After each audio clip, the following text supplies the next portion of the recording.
जो सब मेरे साथ बैठे हुए हैं और जो मेरे साथ बैठे हुए हैं, मैं आप तमाम लोगों का शुक्रगुजार हूँ यहाँ पे सुना पर यहाँ तशरीफ लाए। जाहिर है कि मेरी तकरीब बिल्कुल आखिर में है और मैं मेरी तकरीब बिल्कुल आखिर में है, तो मैं कोशिश करूँगा कि खाने और आपके दरमियान में ज़्यादा देर खाए न। मुख्तसर सारी बातें सामने आ चुकी हैं, सारी बातें सामने आ चुकी हैं और तकरीबन सलीम मीरज़ादा के बारे में वो सब बातें आपके सामने कही जा चुकी हैं। इसे दोहराने का कोई फ़ायदा नहीं, मगर सिर्फ तवज्जो फरमाए आप कुछ बातों पर, इसके तरफ इशारा करूँगा। और अच्छा है आज का माहौल, कि इस माहौल में मुझे अपने हम उम्रों से ज़्यादा नौजवान नजर आ रहे हैं, ये खुशहाल बात है। सलीम मीरज़ादा जो इनकी याद में आज हमने ये शाम रखी है, एक तरह से ये सियासी जलसा नहीं मगर सियासी बातें होंगी, इसलिए कि सलीम मीरज़ादा वो शख्सियत थे कि जिन्होंने सियासत को एतबार बख्शा। वरना सियासत तो बड़ी बदनाम चीज़ है। जो लोग सियासी होते हैं उनके बारे में कहा जाता है कि सियासी हैं, चालबाज हैं, मक्कार हैं, धोखेबाज हैं, खुदगर्ज हैं, ये सब बातें सियासत से वाबस्ता है। तो सियासत की काजल जैसी कोठरी से अगर कोई आदमी बेदाग निकल जाए तो ये बड़ी बात होती है। सलीम मीरज़ादा वैसा ही शख्स था जो इस काजल की कोठरी से आया, बेदाग निकल गया। इकबाल की बात नहीं हुआ, इकबाल ने फरमाया था, अगर आप याद करें उस बता को, अल्फाज व मानी में तफावत नहीं है, मुल्ला की अज़ा और मुजाहिद की अज़ा और। अल्फाज व मानी में तफावत नहीं, लेकिन सब समझ गए होंगे कोई फ़र्क नहीं है। अल्फाज व मानी दोनों के एक ही है। मुल्ला की अज़ा और मुजाहिद की अज़ा, दोनों अज़ान देते हैं, मगर दोनों के अज़ान में अल्फाज व मानी में कोई फ़र्क नहीं है। वही अल्लाह अकबर की आवाज़ में अल्फाज व मानी में तफावत नहीं, लेकिन मुल्ला की अज़ा और मुजाहिद की अज़ा और। परवाज़ है दोनों की इसी एक फ़ज़ा में, शाही का जहाँ और है करकश का। अब इसी खते से आप समझ गए होंगे कि शाही कौन है और करकश कौन है। और एक ही बात सियासत की वो भी कहते हैं और हम भी कहते हैं और सलीम मीरज़ादा भी कहते थे, दोनों की परवाज़ एक ही फ़ज़ा में थी। लेकिन कोई शाही के लबो लहजे में कहता था, कोई करकश के लबो लहजे में कहता था। सलीम मीरज़ादा की खूबी ये थी कि शाही के लहजे में उन्होंने सियासत की बात की। मेरे दोस्तों, जो कुछ सलीम मीरज़ादा ने किया, वो जो कुछ सलीम मीरज़ादा ने कहा, उसका नबेलवा ये है कि हिंदुस्तान की जो ताकत है हमारे पास, उस ताकत का सिर्फ एक काम है, और वो काम ये है कि हम अपने आप को महफूज कैसे रखें। तरक्की, हुकूमत, इक़्तिदार, इसको भूल गए हम तो सिर्फ ये सोचने लगे कि बचेगी कैसे जान, रहेंगे कैसे जिंदा, पेट कैसे भरेगा हमारा। तो सलीम मीरज़ादा ने कहा नहीं नहीं, हमारा ये काम नहीं है। हम पेट के लिए जिंदा नहीं रहते, वक़ार के लिए जिंदा रहते, अपने लिए जिंदा नहीं रहते, नई नस्लों के लिए जिंदा रहते हैं। हम तो चले जाएंगे लपेट के कफन, लेकिन जो नई नस्लें बाकी हैं, क्या इसी हाल में छोड़ जाए उनको? अगर इसी हाल में उनको छोड़ के चले गए तो हमारा खुदा हमसे पूछेगा कि दुनिया में तुमने हमें जो इज्जत बख्शी थी, हमने तुम्हें इज्जत बख्शी थी, और मिंटो कह दिया था, अशरफुल मखलूक़ात बनाया था, क्या इसका तकाज़ा यही था कि जब तुम दुनिया से जाओ तो अपनी बात बुरी नस्ल छोड़ के जाओ, उनके लिए बुरा मुस्तक़बल छोड़ के जाओ, उनके लिए बुरे हालात छोड़ के जाओ? नहीं, ऐसा तो नहीं हो सकता। तो ये बुरे हालात क्यों हो गए? ये तमाम परेशानी हमारे सामने क्यों आई? उसकी वजह ये थी कि हमने उस गुर को नहीं समझा जो हिंदुस्तान में इक़्तिदार हासिल करने के लिए किया जाता है। और वो गुर ये था कि हम अल्लाहु अकबर कह के हुकूमत नहीं कर सकते। हम हिंदुस्तान के लबो लहजे में अगर आएंगे तब हुकूमत करेंगे। अगर आप अल्लाहु अकबर की आवाज़ बुलंद करेंगे तो रामदास माधव आपके साथ क्यों आएंगे? क्यों आएंगे आप अगर वो बात करेंगे जो अम्बेडकर ने की थी, और वो बात कहेंगे जो सर सैयद ने की थी, तो ये भी आएंगे, वो भी आएंगे, सब आएंगे आपके साथ। और जब आपके साथ आ जाएंगे तो आपकी ताकत बड़ी हो जाएगी। आप इस बात को भूल गए और आपका दुश्मन इस बात को याद रखे हुआ है। वो आज में कह रहा है कि ज़ात परात भूलो। ये रवि साहब के फैज से तो दुनिया में बहुत बहुत कुछ हुआ है। एक पुष्पेंद्र कुलश्रेष्ठ को सुनते होंगे आप लोग, शागिर्द रशीद खास एक जो लबो लहजा है पुष्ट का, वो सब नबी का दिया हुआ था। जो शीन खाफ दुरुस्त है वो उसी का किया हुआ। वो जो ट्रांसलेट कर देता है उन सारी बातों को जो हम अल्लाह अकबर के नाम पे कहते थे, वो सनातनी धर्म के नाम पे कहता है। वो कहता है अपनी ज़ात बिरादरी भूल जाओ, वो सब सनातनी बन जाओ, ये कहता है। और हम भूल गए, हम सनातनी, वो कहता है सब हो जाओ, उनकी ज़ात बिरादरी हट नहीं सकती, उनके मजहब का जुज़ है। और जो हमारे मजहब का जुज़ नहीं है ज़ात बिरादरी, उसे लाया जा रहा है कि पसमानदा मुसलमानों का ख्याल रखेंगे। ये जो आपसे कह रहा है पसमानदा मुसलमानों का ख्याल रखने वाला, वो मुसलमानों में तफरका पैदा करने की बात कह रहा है। वो आपको तोड़ना चाहता है और खुद को जोड़ना चाहता है। खुद चाहता है हिंदुत्व के नाम पर आगे बढ़े, ज़ात बिरादरी खत्म हो जाए, और आपको कहता है इस्लाम के नाम पे डूब जाओ, ज़ात बिरादरी के नाम पर चले आओ। हम ऐसे हैं कि बस बातें पर खुश हो जाते हैं, देखते नहीं कि हमारा दुश्मन क्या कर रहा है। आप देखिए, यही शख्स है ऑस्ट्रेलिया के प्राइम मिनिस्टर से कहता है कि मंदिर पे खतरा है, मंदिर टूट रहा है। अच्छी बात नहीं, बिल्कुल है, मंदिर मस्जिद गुरुद्वारा कुछ को टूटना नहीं चाहिए। लेकिन कौन कह रहा है? वो जो अडवाणी के रथ का सारथी था और जिसने बाबरी मस्जिद के तोड़ने में खुद हाथ लगाया था, जो बाबरी मस्जिद को गैर कानूनी पर तोड़ने वाला आज प्राइम मिनिस्टर बना हुआ है, वो ऑस्ट्रेलिया के प्राइम मिनिस्टर से ये कह रहा है कि मंदिरों का खतरा नहीं होना चाहिए। आप अंदाजा लगा सकते हैं खुदा क्या होता है, इख्तियार तक पहुंचने की कोशिश क्या होती है। हमारे आपके सामने क्या है, वफादारी पेश करते रहते हैं। हिंदुस्तान के वफादार है, बड़े वफादार है। मैं कहूँ कि एक शेर आपके सामने बस एक ही कह देता हूँ, खतावा समझेगी दुनिया तुझे, अब इतनी भी ज्यादा सफाई नहीं। जो वफादारी पेश करते रहते हैं कि हमने मिट्टी में पैदा हुए हैं, इसी मिट्टी में सजदा करते हैं, इसी मिट्टी के अंदर चले जाएंगे, नहीं कोई नहीं पूछ रहा आपसे, इस मिट्टी में मिला देने की बात करते हैं आपसे। वो कह रहे हैं कि मिट्टी में मिला देंगे, वो एक को नहीं मिट्टी में मिलाने कहता है, पूरी कौम को मिट्टी में मिलाने की बात कहता है। आप देखिए क्या डबल है जाहिर इसका। कभी आपने सुना होगा कि कोई चीफ मिनिस्टर असेंबली में खड़े होकर कहता है कि हम उसको मिट्टी में मिला देंगे, नहीं, वो ये कहता है कि हम कानून के हवाले करेंगे, हम अपराधी को न्यायालय तक पहुंचाएंगे, हम उसको उस जगह पहुंचाएंगे जहां से उसको सजा मिल सकती। ये नहीं कहता कि मिट्टी में मिला देंगे। मुझसे सवाल पूछा अभी प्रेस कॉन्फ्रेंस में, एनकाउंटर के बारे में आप क्या कहते हैं? हमने कहा एनकाउंटर तो हुकूमत की फेल्योर है। जब हुकूमत इस लायक हो जाती है कि अदालतों तक मुजरिमों को पहुंचा नहीं सकती तो एनकाउंटर करती है। और ये एनकाउंटर क्या होता है? एनकाउंटर होता है बंदूक का न्याय। बंदूक का न्याय तो डाकू भी करता है। फूले देवी ने भी किया था बंदूक का न्याय, उसके साथ जुल्म हुआ, उसने बदला ले लिया। उसके साथ जुल्म हुआ, मानव सिंह ने बदला ले लिया, मोहन सिंह ने बदला ले लिया। ये डाकू और पुलिस में फर्क क्या रह गया? डाकू भी बंदूक से अगर बदला नहीं लेगा, पुलिस भी बंदूक से बदला लेने लगी तो कहा जाएगा कानून की हुकूमत नहीं है, ये हुकूमत पुलिस की हुकूमत है, बंदूक की हुकूमत है। इसलिए हम एनकाउंटर को कभी नहीं कर सकते। एनकाउंटर तो हमारे लिए शर्मिंदगी की बात है कि हमारा स्टेट फेल हो गया, हुकूमत फेल हो गई, पुलिस फेल हो गई और अपराधियों को न्यायालय तक पहुंचा नहीं सकती, न्यायालय से सजा नहीं ला सकती। ये एनकाउंटर का हमारा लेवल है। कहाँ तक जाएंगे आप? क्या क्या सोचेंगे आप? पूछने वाले ने हमसे आज ये भी सवाल पूछा, सर सैयद और अम्बेडकर में क्या ताल्लुक है? सर सैयद अम्बेडकर के बीजेपी की वजह से अम्बेडकर आके करीब आ गए? नहीं, सर सैयद अम्बेडकर में ताल्लुक है कि सर सैयद पहले पैदा हुए थे, अम्बेडकर बाद में पैदा हुए थे, लेकिन लबो लहजा दोनों का एक ही था।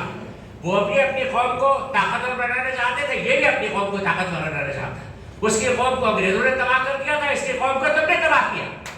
जब तुमने इसकी कौम को तबाह किया है तो आएगा मानव सामने निकल के आएगा और ये कहेगा कि हम अम्बेडकरवादी हैं, और हम आएंगे, हम भी कहेंगे सर सैयदवादी हैं। और आज की बात नहीं है, उस वक्त की बात है जब सर सैयद को कांग्रेस पूछती नहीं थी।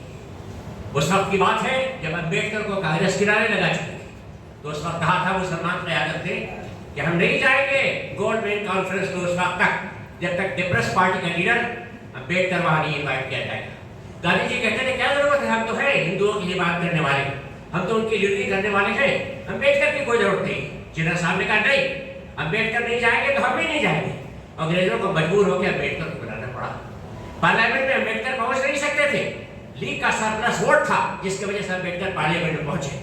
ये ताल्लुक है अम्बेडकर का और सर सैयद का, और सर सैयद वादियों का ताल्लुक। ये ताल्लुक कोई नया ताल्लुक नहीं है। ताल्लुक मजलूम का जो ताल्लुक होता है वो आपस में होता है, वो भी मजलूम है, हम भी मजलूम है, और जब दोनों मजलूम एक साथ मिलेंगे तो बड़ी ताकत हो जाएगी।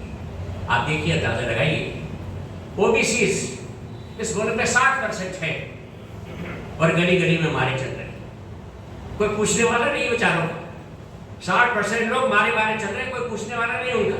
जब कहा जाता सर्वेक्षण करा दो कितने ओबीसी हैं तो मना कर दिया जाता है कि सर्वेक्षण नहीं कराएंगे, ओबीसी कितने हैं पता नहीं चलना चाहिए। हुकूमत ने कहा कोर्ट के सामने हमारे पास आंकड़े नहीं, आंकड़े नहीं तो आंकड़े लाओ। तो कूक किए गए आपने और एक कमेटी बना दी है जो पत्रकार देखती है, पत्रावली देखती है, कागज देखती है, उसे पता लगा लेती है अंदाजन कितने ओबीसी हो सकते हैं, और उसके बाद निकाय के चुनाव में ओबीसी का आरक्षण किया जाएगा। मतलब क्या हुआ, डेटा आपके पास नहीं कि ओबीसी कितने हैं।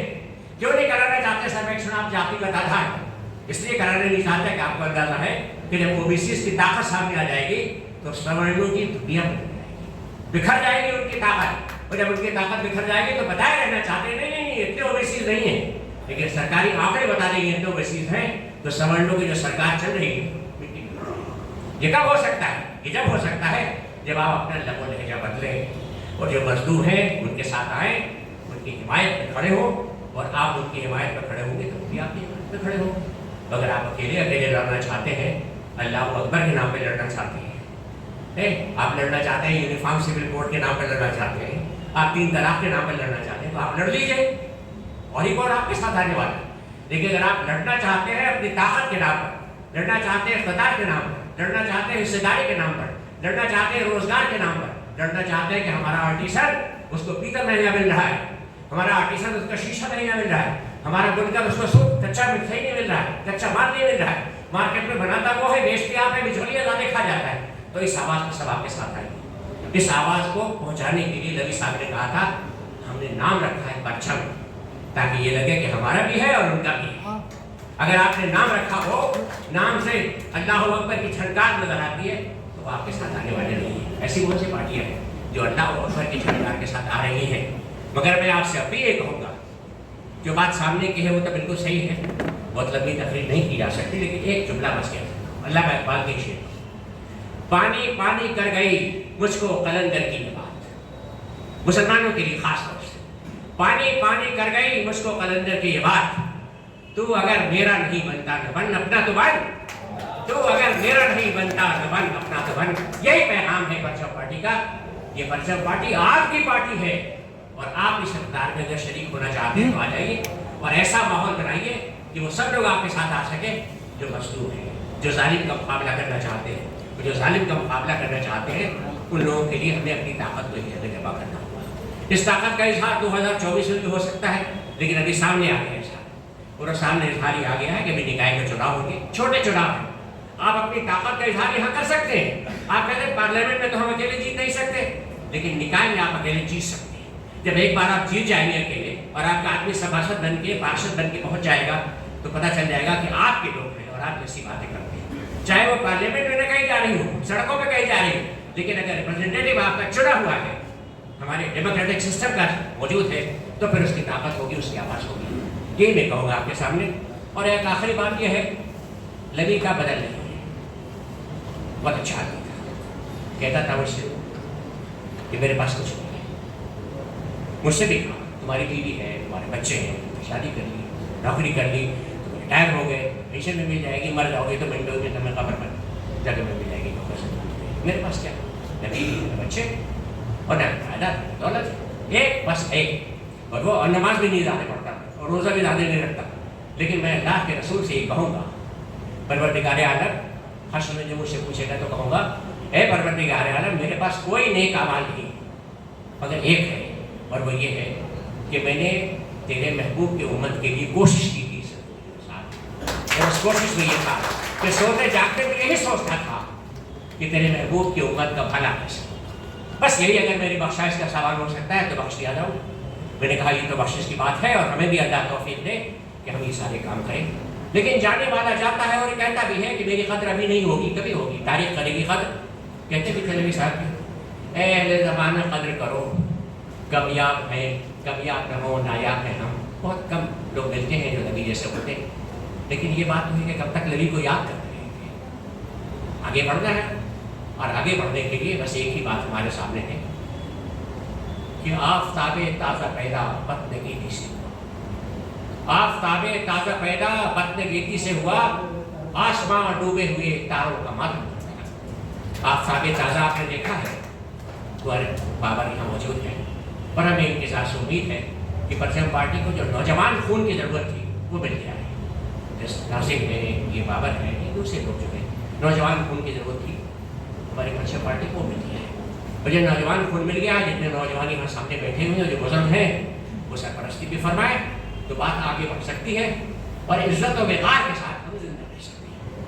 आज भी मैंने ये बात कही थी कि हमारे लिए सिर्फ रोटी मसला नहीं है, सम्मान भी मसला है। जैसे दलितों के लिए हुआ करता था, एट्रोसिटीज एक्ट बना दलित का, और ये कहा गया कि नहीं दलित शब्द अगर कोई इस्तेमाल करेगा, जाति सूचक शब्द कोई इस्तेमाल करेगा तो अपराध होगा। उनका मुसलमानों को भी इसकी जरूरत है, इसलिए अगर मुसलमानों को धर्म सूचक शब्द को इस्तेमाल करेगा, जिहादी, कठमुल्ले, ये वो सारे नाम लिए जा रहे हैं सोशल मीडिया में, आप देख ही रहे, कोई उनकी तरह पूछने वाला नहीं है, पर मुकदमा करने वाला नहीं है, FIR करने वाला कोई नहीं। इससे अपराध बनाया जाना चाहिए था कि मुसलमानों के लिए कोई धर्म सूचक कोई बात ऐसे करेगा जिससे उनके अपमान होता है उनके मजहब का, तो उसको सजा वो मिलनी चाहिए जो एट्रोसिटीज़ के सजा मिल सकती है। और परचम पार्टी इसका आंदोलन चलाएगी कि हमें भी वो चाहिए एट्रोसिटीज़ के लिए, इसलिए कि आप हमारी सुरक्षा नहीं कर सकते तो कानून से सुरक्षा दीजिए, संविधान से सुरक्षा दीजिए। हमें संवैधानिक सुरक्षा चाहिए कि मुसलमान आज अगर इस हाल में है कि कोई उनकी मॉब लिंचिंग कर देता है, मुसलमान अगर इस हाल में है कि उनके लिए कोई अपशब्द का इस्तेमाल कर सकता है, तो संविधान की जिम्मेदारी है कि ऐसा कानून बनाए कि इस कानून से उनको सुरक्षा मिल सकती है, उनको सम्मान मिल सकता है। और दलितों के लिए कानून बना हुआ है दलित सुरक्षा कानून, वही कानून मुसलमानों के लिए बनाया जाना चाहिए। जो भी मसलूब है उसके लिए वो कानून बनाया जाना चाहिए। बस मेरे दोस्तों, ये वक्त बहुत लिया मैंने आपका, मगर इस उम्मीद के साथ आपसे जुदा होना चाहता हूँ कि परचम पार्टी एक तहरीक थी और उस तहरीक को बड़ी उम्मीदों से चलाया गया था। और तहरीकें ख़त्म नहीं होती, अफराद ख़त्म हो जाते थे लेकिन तहरीकें ख़त्म नहीं होती। ये बात कही थी कि अगर कोई फ़र्द ताकतवर होता है, इदारा भी बना लेता है, तो जितनी देर तक वो फ़र्द ताकतवर उतनी देर तक इदारा रहता है। लेकिन अगर कौम कोई बनाती है इदारा तो फिर वो हमेशा के लिए बाकी रहता है। मिसाल आपके सामने मौजूद है, एक ताकतवर फ़र्द ने मौलाना मोहम्मद अली जौहरी यूनिवर्सिटी बनाई और आज उसका अंजाम आपके सामने है। और एक सर सैयद ने अलीगढ़ मुस्लिम यूनिवर्सिटी बनाई, इसका अंजाम आपके सामने। जो कौम बनाती है वो बाकी रहता है, जो फ़र्द बनाते हैं वो खत्म हो सकता है। परचम पार्टी कौम ने बनाई है, इसको बाकी रहना चाहिए। एक कौमी पार्टी आपकी अगर हो सकती है तो आप क़यादत जो भी करेंगे वो क़यादत आपके अपने हाथों में होगी। सबको साथ मिला के चलिए, अकेले अपनी बात मत करिए, और जब सबको साथ मिला के चलेंगे तो ताकत आपके हाथ में होगी। फिर दुश्मन आपसे कराएगा। आ रहा है मौका निकाय के चुनाव का, इसी में अपने मैदान में दिखा दीजिए कि आपके अंदर कितनी ताकत है, कितनी एकता है, कितनी ऐसी बात है जो दूसरों के लिए आप कह सकते हैं। दलितों के मोहल्ले में सड़कें क्यों नहीं, ये भी कहने की बात है। मुसलमानों के मोहल्ले में गलियों में पानी क्यों नहीं, ये भी कहने की बात है। बैकवर्ड के मोहल्ले में साधन क्यों नहीं है, ये भी कहने की बात है। सबके लिए हमें मिल के कहना पड़ेगा। तो जब सबके लिए मिल के कहेंगे तो फिर इंशाअल्लाह परचम पार्टी को लोग पहचानेंगे, वो परचम पार्टी के साथ लोगों की हमदर्दियाँ होगी। वाखिर दवाना अल्हम्दुलिल्लाह रब्बिल आलमीन। बहुत बहुत शुक्रिया प्रोफेसर सैयद अली अमीर साहब, आपके बीच गुफ्तगू कर रहे थे। मैं आप सबसे दरख्वास्त करूंगा कि अपनी अपनी जगह पे बैठे रहें, पैकेट्स खाने के आपके पास पहुंच जाएंगे। इस बीच मैं आप सबसे मुअद्दबाना दरख्वास्त करता हूं कि परचम पार्टी ऑफ इंडिया की मेंबरशिप भी आप लोग लें। मेंबरशिप जो नौजवान लेना चाहते हैं, जो मोबाइल वगैरह चलाते हैं, वो परचम पार्टी की ऑफिशियल वेबसाइट पे जाके मेंबरशिप ले सकते हैं। वहाँ पे आप बिकम अ मेंबर का एक कॉलम होता है जिस पे आप क्लिक करेंगे तो फॉर्म खुल जाएगा, और फॉर्म खुलने के बाद आप उसमें अपने नाम और नंबर वगैरह सब कुछ डाल के सबमिट कर देंगे तो आप मेंबर बन जाएंगे। आपको पार्टी की तरफ से कॉल आएगा कंफर्मेशन के लिए, तो आप लोग मेंबर बने पहली चीज़। और मेंबरशिप लेने के लिए www.parchampartyofIndia.org ये वेबसाइट है। इस वेबसाइट पे जा करके आपको गूगल पे सर्च करके या फिर परचम पार्टी भी गूगल पे सर्च करेंगे तो वेबसाइट आ जाएगी। आप उस पर मेंबरशिप जरूर लें। आप अपनी जगह पे बैठे रहें, खाना यहीं पे आएगा।